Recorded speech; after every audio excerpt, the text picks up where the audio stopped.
uyu nawe bongeye kuba bamuvugaho, bamwe bati nta busa bwawe dushaka, abandi bati mu by'ukuri icyo ni igitambo, abandi bati uri muri arugo rubyiruko, abandi bati ibintu byari bikwiye, bamwe bati nta mukire ubivuga ahubwo akora uko bwije nuko bukeye akarinda amafaranga afite cyangwa imitungo afite.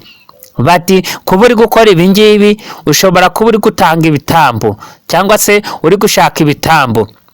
Ari abahanuzi bagenzi be bamuvuzeho, bamubwiye bati nta busa bwawe dushaka, keretse abantu bafite mu mutwe horoshe, abantu bafite umutima woroshe bashidukira ibibonetse byose.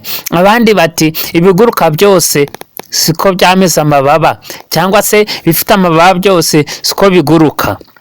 Hari uwavuze ati Imana ireba izaguruka ikabica amababa. Bati kubera icyo we itaguciye amababa, ubundi ntiwari ukwiye kwitwa profeti. Byari bimeze bite?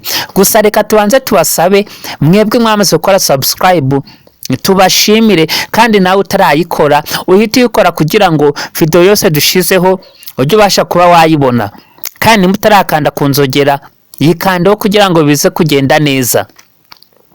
Hari igihe abantu bamwe muzabyuka mugasanga mwarasaze, cyane cyane urubyiruko, dore ko uyu Prophet Joshua yasize miliyoni 100 zose hanze ku muntu uzabasha kwatura ko ari umukire.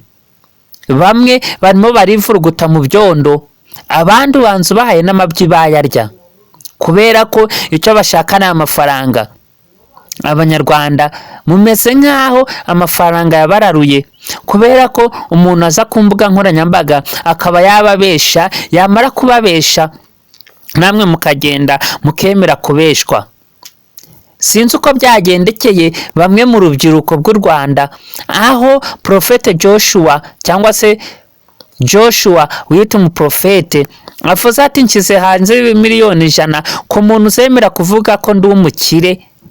Nyamara abantu bacicikanye ntibazi yuko aya mafaranga ya Prophet Joshua ashobora kuzagira ingaruka ku buzima bwabo. Uti bimeze bite? Ese abari guhabwa amafaranga bameze bate? Abarimo bahabwa amafaranga ni abantu abari bo bose bujuje aba followers 100,000. Ngaho nawe reba igihe uzuzuriza 100,000 ngo nukugira ushake cyangwa se urebera amaramuko kuri Prophet Joshua. Nta mukire mu by'ukuri ugaragaza amafaranga ye, dore ko uyu Prophet Joshua bavuga ko ari we mukire wa mbere, nyamara ntabwo ubukire babuvuga. Gusa reka nyaboneka dukomeze tubasabe, niba iyi video hari ikigufashije cyangwa se hari ikiri kukubwira, ifata uyisangiza abandi kandi wirinde kwihutisha video, kandi nimutarakora subscribe uhite uyikora. Birashoboka ko waba ugeze hano kuri channel yacu bwo bwa mbere, ariko turimo turagusaba ngo ukore subscribe.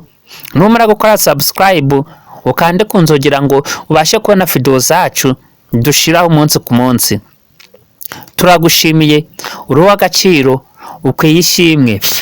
Nta kindi tugusabye ni ugukanda kwiyo buto ya subscribe, ubundi ibintu bikabasha kuba byagenda neza.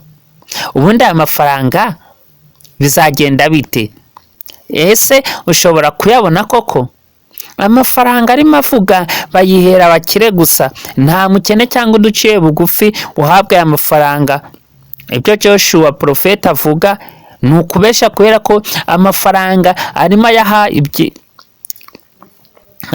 yaha abantu bazwi, ibyamamare. Nta muntu uciye bugufi ushobora kuyabona. Niyo mpamvu turimo tubabwira tuti uyu mugabo arimo arabaroga. Nta munozi nigeze mbona usumba Prophet Joshua, kubera ko ibyo arimo gukora byoretse imbaraga y'urubyiruko, ari abagore, abagabo n'abasore ndetse inkumi n'abakobwa. Abo bose barimo barashishikaye, ari kuri za YouTube, ari kuri za TikTok, kuri Instagram, aho hose barimo bataye umutwe. Ese byagenze te kugira ngo umugabo abashe kuba yatuma abantu bata umutwe kurusha uko itabi cyangwa akanyanga cyangwa ibiyobyabwenge bindi bituma umuntu ata umutwe? Ntabwo turamenya neza icyaba kibyihishe inyuma, ntabwo turasobanukirwa neza uwaba wazanye iyi propaganda yo kugira ngo abeshe abantu ngo barabona amafaranga nibemera kwatura ko ari umukire.